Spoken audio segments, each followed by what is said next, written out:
Legal notice भेजने की आवश्यकता क्या है, रिक्वायरमेंट क्या है, इस पर्टिकुलर प्रश्न का जवाब आपको इस वीडियो में देने का मेरा होगा आपको प्रयास। आप सभी ने शुरुआत की है अशोक पांडे के साथ लीगल एडवाइस में, आप सभी का बहुत स्वागत है। चलिए बात करते हैं कि आखिर इसकी रिक्वायरमेंट क्या है, किस वजह से लीगल नोटिस भेजना आवश्यक होता है।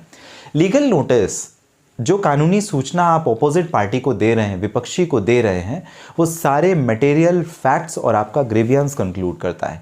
फैक्ट्स एंड ग्रेवियंस का मतलब क्या हुआ, मतलब सपोज दैट फॉर एग्जांपल मेरा एक घर है, मैंने आपको उस घर पर किराएदार के तौर पर रखा था, आप किराए से मेरे घर पर रह रहे थे। अब आप एक तो किराया नहीं दे रहे और मेरा घर खाली नहीं कर रहे मेरे कहने के बाद। अब मैं क्या करूँगा, आपके खिलाफ में लिटिगेशन करूँगा। तो जब भी एकोमोडेशन कंट्रोल एक्ट जो होता है या रेंट कंट्रोल एक्ट जो प्रोविजन होता है उसके हिसाब से अब मुझे प्रक्रिया करनी है। अब क्या होगा, मैं सबसे पहले आपसे रिक्वेस्ट करूंगा, आपको बोलूंगा कि भाई या कि आप किराया दो या कि मेरा घर खाली करके जाओ। बराबर, आपने अगर घर भी खाली नहीं किया और किराया भी नहीं दिया तो मैं आपको सूचना दूंगा, कानूनी सूचना दूंगा, जिसे हम लीगल नोटिस कहते हैं। आपके माध्यम से, आपके वकील के माध्यम से आप भेजें। जब ऑपोजिट पार्टी को ये जानकारी मिलेगी तो आप उसमें 30 दिन का समय मेंशन करते हैं। नॉर्मली दूसरे केसेस में 15 दिन का समय है, एकोमोडेशन कंट्रोल या रेंट कंट्रोल में आपको 1 महीने का समय देना होता है। तो मैंने आपको समय दिया कि भाई 1 महीने के अंदर आप घर खाली करके जाओ, छोड़ दो।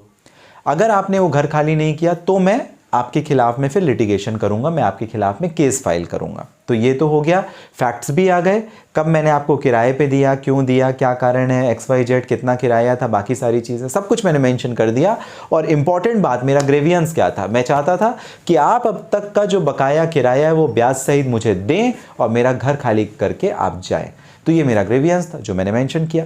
अब ये लीगल नोटिस में मेंशन करना काफ़ी ज़रूरी होता है, इससे ऑपोजिट पार्टी को आपका इंटेंशन पता होता है। कई बार ये मैंडेटरी होता है, ये आवश्यक होता है, ज़रूरी होता है कि डायरेक्टली आप कोर्ट जाने के पहले आप लीगल नोटिस भेजें, क्योंकि जब तक आपने सामने वाले को सुना नहीं, उसका जवाब कानूनी तौर पर जाना नहीं, आप डायरेक्टली कोर्ट में चले जाएंगे तो कोर्ट आपको कई बार कह देती कि आपने कंप्लाइंस नहीं किया जो स्टैट्यूटरी प्रोविजंस थे, और वो कंप्लाइंस करना काफ़ी ज़रूरी हो जाता है।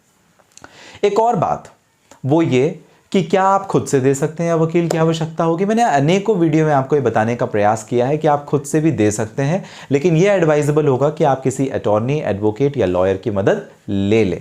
और लीगल नोटिस भेजने से आप एक कॉज ऑफ एक्शन जो फाइल करना चाहते हैं, जो आप लिटिगेशन तैयार करके अपोजिट पार्टी के खिलाफ करना चाहते हैं, वो आपका आशय स्पष्ट हो जाता है। अभी तक तो आप बात कर रहे थे ना, बात तो आप करते रह सकते हैं, लेकिन अब आप जब आपने कानूनी प्रक्रिया शुरू कर दी तो अब सामने वाला भी सतर्क हो जाएगा कि यार या कि अब मुझे घर खाली करना पड़ेगा, या कि कोर्ट मुझसे करवा लेगी, और या कि मुझे पैसे इससे किराए के तौर पर देने पड़ेंगे।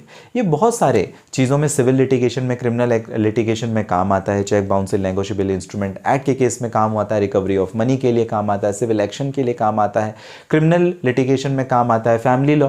तो लीगल नोटिस एक बहुत इंपॉर्टेंट पैरामीटर है जो आपको ध्यान रखना चाहिए। आपकी कोई परेशानी का समाधान भी लीगल नोटिस के माध्यम से हो सकता है। आपको जानकारी कैसी लगी मुझे जरूर कमेंट बॉक्स में मेंशन कीजिएगा। किसी परेशानी के लिए बात करना चाहें, इस वीडियो के डिस्क्रिप्शन में डिटेल है, लिंक है, जहां से डायरेक्ट अपॉइंटमेंट बुक करके हो जाएगी आपकी और मेरी बात। मिलेंगे अगले वीडियो में, तब तक के लिए आप सभी स्वस्थ और सुरक्षित रहें।